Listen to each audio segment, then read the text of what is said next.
I just thought they were a whole bunch of circus tricks that looked pretty good for a training school.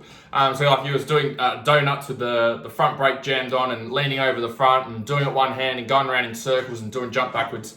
And I thought it was just for entertainment. For those of you that are new to the channel, my name is Andrew Hammer. Helped hundreds of riders and racers from around the world get race fit and race ready. So back when I was racing in juniors, I think it might have been like 60 or maybe 85s. I remember doing a training course. It was Matt and Jake. Greg was running the course, Greg Moss, and Matt and Jake were there doing the demonstrations.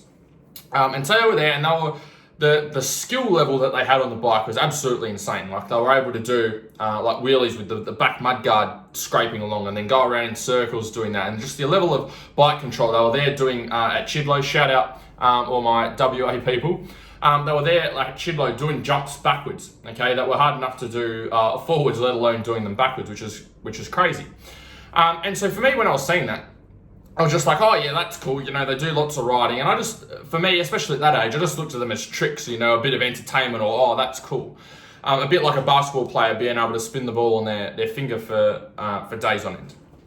So the problem for me at that stage, just looking at my notes here, the problem for me at that stage is I looked at my riding as a whole. I was just like, oh, if I need to get better at riding, I just got to ride more. Okay, I got to get out on the bike and I just got to keep riding. And that's what I enjoyed as well. Okay, I didn't enjoy doing drills and all of that stuff. The most exciting part of those coaching schools for me was going and doing laps when they'd give us like 10 or 15 minutes to go and ride around the track. The enjoyment didn't come from the drills. But what I didn't realize at that point, which I understand now, is that a rider is only as good as their weakest link. Okay, so for me as a rider, there were certain weaknesses that I had. And one of the weaknesses I had was jumps, and more so as I got into the bigger classes, big jumps. Okay, I was always someone who took a long time to be able to jump these big jumps and get the hang of them when everyone was getting them done on the second lap of practice. So at that point, like if I look back now, what I needed to be doing is working on those skills that were holding me back. Okay, work on doing bigger jumps. When I'd go and practice, go and work on doing jumps. Go and work on doing different sections. Okay, go and work on building up my confidence doing these bigger jumps, because that's the thing I wasn't confident with. That's the thing that was holding me back with my riding. That's the thing I needed to be spending more time on. And so when I look back, that's one of the things that Matt, Jake, and Greg taught me, is that the reason they learned all those skills wasn't for entertainment purposes. It wasn't to go, hey, look at me. It's a breakdown of smaller skills in their riding to help them be a better rider overall. Doing donuts on the front shows great body position control, okay? Great feel of the bike, okay? Balance. Great at being able to use the levers, like using the front brake, and especially when they were doing those wheel stands and getting the back mudguard, like a lot of control with the clutch, with the throttle, with their balance, with their body position, with using the back brake. They were very in tune with what their bike was doing. And that's something that I definitely didn't have, because all I was focusing on was, oh, just go and ride, go and ride, go and ride.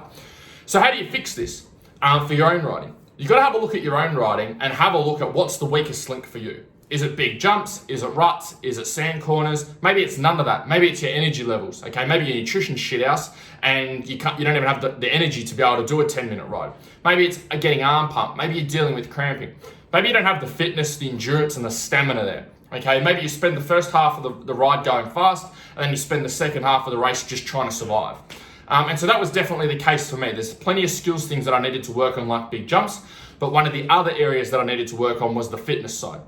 Because even though I was learning all of these skills, I wasn't able to put them into practice for a full race because I didn't have the fitness there. I didn't know how to eat properly and didn't know how to train properly.